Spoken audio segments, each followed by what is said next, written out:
இந்த முறை 246 கோடிக்கான ப்ராஜெக்ட்ஸை வந்து கேன்சல் பண்ணும்போது நான் ரொம்ப தெளிவாக சொல்லியிருந்தேன். என்ன அப்படின்னா, இவங்க எலெக்ஷன் மேனிஃபெஸ்டோல நம்பர்ஸ் அதிகமா இருக்கணும். நெறைய அறிவிப்புகள் வந்து நாங்க வெளியிட்டோம்னு காட்டணும் அப்படின்றதுக்காக என்ன பண்றாங்கன்னா, தொடர்ந்து எக்கச்சக்க அறிவிப்பு அறிவிச்சுட்டாங்க. நான் சொன்னது போல பொதுநல நிதியில இவங்க திருப்பணிகள் எடுத்துக்கிட்டு, கிட்டத்தட்ட இன்னைக்கு 400 கோடி ஏற்கனவே முடிவடைஞ்ச பணிகளுக்கும், பாதியில நிக்கக்கூடிய திருப்பணிகள், கோயில் பணிகளுக்கும் திரும்ப குடுக்க வேண்டிய சூழ்நிலை இருக்கு. இப்ப அத நாங்க தான் திரும்ப குடுக்குறோம். அப்ப இவங்க விளம்பரத்துக்காக எக்கச்சக்கமான அனௌன்ஸ்மெண்ட்ட போட்டுட்டு, ஃபண்ட் என்ன இருக்கு, நிதி நிலைமை என்னன்னுலாம் பார்க்காம அனௌன்ஸ்மெண்ட்ட பண்ணிட்டாங்க. அதுல துவங்கப்படாத பணிகள்லாம் இருந்துச்சு. துவங்கப்படாத பணிகள் இருக்குமோ அதையும் நம்ம ஆய்வு செஞ்சோம். அதுல மக்களுக்கு பயன்படுற மாதிரி ஏதாவது சில திட்டங்கள் இருக்குதா அப்படின்னு, நம்ம மக்களுக்கு தேவையான விஷயங்கள் இருக்குதா அப்படின்னு நம்ம பார்த்தோம். அதுலதான் நம்ம பார்க்கும்போது தான் இந்த மல்டி லெவல் கார் பார்க்கிங், இன்னும் சொல்ல போனா வந்து சில கோயில்கள்லாம் வந்து பக்தர்கள் தங்குவதற்கு சொகுசு விடுதி. எந்த பக்தர்களுக்கு சொகுசு விடுதி தராங்கன்றதை நம்ம தான் சிந்திச்சு பார்க்கணும். பக்தர்கள் தங்குவதற்கு சொகுசு விடுதி இப்படியான ப்ராஜெக்ட்ஸ் எல்லாம் பண்ணும்போது இதெல்லாம் ஆரம்பிக்கவே இல்லை. எதுக்கு இதெல்லாம் வேஸ்டா பண்ணிட்டு, இதுக்கு பக்தர்களுக்கு ஏதாவது பண்ணிட்டு போகணும்னு சொல்லி கேன்சல் பண்ணோம். திருச்செந்தூர் கோயில்ல வந்து பல்வேறு நடைமுறைகள் கொண்டு வந்தீங்க. பட் திருப்பியும் அது சம்பந்தமா பல்வேறு சர்ச்சைகள் உருவாயிட்டு இருக்கு. உள்ள போயும் பக்தர்களுக்கு வந்து போதுமான பாதுகாப்பு இல்ல, தள்ளுமுள்ளு நடக்குது அப்படிங்கிற மாதிரி போயிட்டு இருக்கு. சரி சார், ஒரு கோயிலுடைய கெப்பாசிட்டின்னு ஒன்று இருக்குது. முதல்ல நம்ம அதை புரிஞ்சுக்கணும். ஒரு கோயிலுக்கு வந்து ஒரு நாளைக்கு 30,000 பேர் தரிசனம் பண்ணிட்டு வெளியில வர முடியும்னு ஒரு கெப்பாசிட்டி இருந்துச்சுன்னா, அந்த கெப்பாசிட்டிக்குள்ள அந்த கோயிலை ரெஸ்ட்ரிக்ட் பண்ணா மட்டும்தான் நீங்க சொல்லக்கூடிய இந்த விஷயங்கள்லாம் முழுமையா கண்ட்ரோல் பண்ண முடியும்.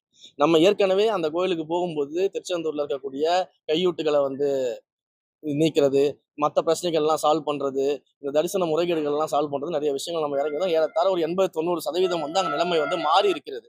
அந்த நிலைமையெல்லாம் மாறி ஓரளவுக்கு வந்து எல்லாமே கட்டுக்குள்ள தான் வந்திருக்குது. இந்த கூட்டங்களை பொறுத்தவரைக்கும் இந்த வார இறுதி நாட்கள்லயும், முக்கிய நாட்கள்லயும் ரொம்ப அதிகமான கூட்டம் வருது. இப்ப ஒரு கோயிலோட கெப்பாசிட்டி 30,000 தான் ஒரு நாளைக்கு இருக்கும்பொழுது, நீங்க வந்து ஒரே நாள்ல 50,000, 60,000 பேர் முக்கியமான நாட்கள்ல, வார இறுதி நாட்கள்ல வரும்போது, அதை கையாள்வது அப்படின்றது ஒரு கடினமான விஷயம். முறைகேட்டினால உள்ள பயணி இவங்களை பக்தர்களை கூட்டிட்டு போற மாதிரி ஒரு இல்ல. அந்த மாதிரிலாம் இப்ப வந்து நம்ம அதான் சொன்னேன். 80, 90% நம்ம கண்ட்ரோல் பண்ணிட்டோம். இன்னும் ஆங்காங்கே ஒரு சில இடங்கள் நடந்துட்டு இருந்தாலும், உடனடியா அதன் மேல நம்ம ஆக்ஷன்ஸ் எடுத்துட்டு தான் இருக்கோம். ஏன்னா உங்களுக்கே தெரியும். ஒரு ஆட்சி அமைஞ்சு 100 நாள் தான் ஆகுது. எல்லா ஆக்ஷன்ஸையும் எடுத்துட்டு இருக்கிறோம். 100 நாள்லயே ஒட்டுமொத்தமா வந்து செய்ய முடியும்னா, அது யாராலயும் முடியாத காரியம்ன்றது நல்லா தெரியும். ஐயருங்களே வந்து காசு வாங்கிட்டு தேங்காய் உடைக்கிறது இப்போ வரைக்கும் அதுதான் சொல்லிக்கிட்டு இருக்கிறேன்.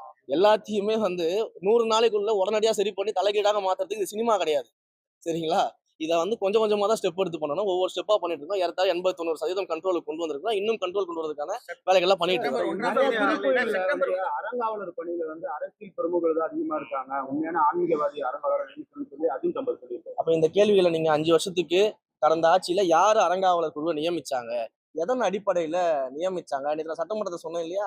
எதற்காக அறங்காவலர் குழுல இருக்கக்கூடிய உறுப்பினர்கள்லாம் என்கிட்ட வந்து என்னுடைய ஆபீஸ்ல தன்னுடைய மனக்குமுறல்களை சொல்லிக்கிட்டு இருக்கிறாங்க அப்படிங்கிறத இதுக்கு முன்னாடி இருந்தார்ல அவர்ட்ட போய் நீங்க கேளுங்க. அது நாங்க அறங்காவலர் குழு போடும்போது நீங்க பாருங்க. இப்ப நாங்க 9,000 கோயில்களுக்கு அறிவிச்சிருக்கிறோம்ல, நாங்க போடும்போது நீங்க அதை பாருங்க. மொபைல் போன்கள் வந்து எடுத்துக்கூடாது உத்தரவு நடைமுறைப்படுத்துறோம். முதற்கட்டமா இப்ப எந்தெந்த கோயில் நம்ம செய்ய போறோம், அது எந்த அளவுக்கு அது முதல் கட்டமாக 50க்கும் மேற்பட்ட முதுநிலை கோயில்கள்ல, அனைத்து முதுநிலை கோயில்கள்லயுமே மொபைல் கவுண்டர்ஸ் பாதுகாப்பாக வைப்பதற்கான மொபைல் கவுண்டர்ஸை உருவாக்க சொல்லியிருக்கோம். அதற்கான வேலைகள்லாம் நடந்துகிட்டு இருக்குது. அதுக்கு சார்ஜஸ் வேற போடுறீங்க 5 ரூபீஸ். அது எப்பவுமே ரெகுலரா பண்றதுதான். என்னன்னா, இப்ப அந்த மொபைல் கவுண்டர்ஸை வந்து நம்ம உருவாக்கி கியூக்கு போறதுக்கு முன்னாடி அந்த மொபைல் கவுண்டர்ஸ்ல மொபைல்ஸை ஹேண்ட் ஓவர் பண்ணிட்டு தரிசனம் முடிச்சு வந்து திரும்ப அந்த மொபைல் போன்ஸ் வந்து கலெக்ட் பண்ணுறதுக்கான ஃபெசிலிட்டிஸ் நம்ம பண்ணியிருக்கிறோம். இது எதற்காக அப்படின்னா, நீங்க சமூக வலைதளங்கள்ல பார்க்கலாம். பல்வேறு இடங்கள்ல வந்து உள்ள மூலவர் சிலைகளையும் உள்ள இருக்கக்கூடிய விக்கிரங்களையும் வந்து வீடியோ எடுக்கிறது, போட்டோ எடுக்கிறதுன்றது இதெல்லாம் சமூக வலைதளங்கள்ல பரவிக்கிட்டே இருக்குது. அப்ப கோயிலுக்கு தரிசனம் செய்யக்கூடிய பக்தர்கள் வந்து வந்தாங்க, தரிசனம் போனாங்க, மன நிம்மதியா வெளியில போனாங்கன்றது இருக்கணுமே தவிர்த்து, இது போன்ற விஷயங்கள் இந்த டிவைசஸ்னால அவங்க வந்து டிஸ்ட்ராக்ட் ஆகக்கூடாது, இது வெளியில போகக்கூடாது அப்படின்ற ஒரு ரீசனுக்காக நம்ம வந்து இதை முன்னெடுத்திருக்கிறோம். ஸோ இந்த முன்னெடுப்பை தயவு செய்து பொதுமக்கள் வந்து உங்களுடைய நம்மளுடைய திருக்கோயில்களின் நலன் கருதி அதை ஃபாலோ பண்ணணும் அப்படின்றத நம்ம கேட்டுக்கிறோம். ஏன் அப்படின்னா, பொதுமக்களுக்கு இதுல ஒரு அவேர்னஸ் இருக்கும். என்ன அவேர்னஸ் அப்படின்னு நான் சொல்றேன்னா, ஃபார் எக்ஸாம்பிள்ஸ், இப்போ இங்க இருந்து நம்ம திருப்பதி கோயிலுக்கு போறோம்னு வச்சுக்கோங்க. திருப்பதி கோயிலுக்குள்ள மொபைல் போன்ஸ் அலௌடு கிடையாதுன்னு எல்லாருக்குமே தெரியும். திருப்பதி கோயிலுக்குள்ள போகும்போது நம்ம என்ன பண்றோம், ஆட்டோமேட்டிக்கா மொபைல் போன் எடுத்து கார்ல வச்சுட்டு போயிடுறோம். ஆட்டோமேட்டிக்கா மொபைல் போன்ஸ் வந்து ரூம்ல வச்சுட்டு போயிடுறோம். ஆட்டோமேட்டிக்கா லக்கேஜ் மொபைல் போன்ஸா கவுண்டர்ல கொடுத்துட்டு போயிடுறோம். அங்க போய் நம்ம கியூல நிக்கிறோம்.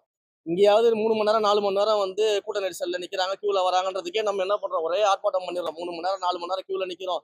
நிர்வாகம் சரி கிடையாது, கோயில் சரி கிடையாதுன்னு சொல்றோம். அங்க 12 மணி நேரம் 16 மணி நேரம் ஆனா கூட அமைதியா நம்ம என்ன பண்றோம்னா எல்லாத்தையும் பண்ணிட்டு இருக்கோம். பட் அந்த அளவுக்கு வசதிகளை மேம்படுத்தணும் அப்படின்றதுலயும் நம்ம ஒரு கண்ணா தான் இருக்கும். அதுலயும் நம்ம பார்த்துட்டு தான் இருக்கோம். வசதிகளையும் மேம்படுத்தணும்னு நம்ம சொல்றோம், அதையும் நம்ம பண்ணிட்டு இருக்கோம். ஆனா எப்படி நீங்க திருப்பதி கோயிலுக்குள்ள போகும்போது மட்டும் மொபைல் போனை கரெக்டா வச்சுட்டு தான் போகணும், பேக்கை கரெக்டா வச்சுட்டு தான் போகணும், அதெல்லாம் எடுத்துட்டு போக கூடாது, இப்படிதான் போகணும்னு ஒரு மைண்ட் செட்டுக்கு மக்கள் வந்துட்டாங்க இல்லையா? அதே மைண்ட் செட்டு தமிழ்நாட்டு கோயில்கள்லயும் மக்கள் பின்பற்றணும்.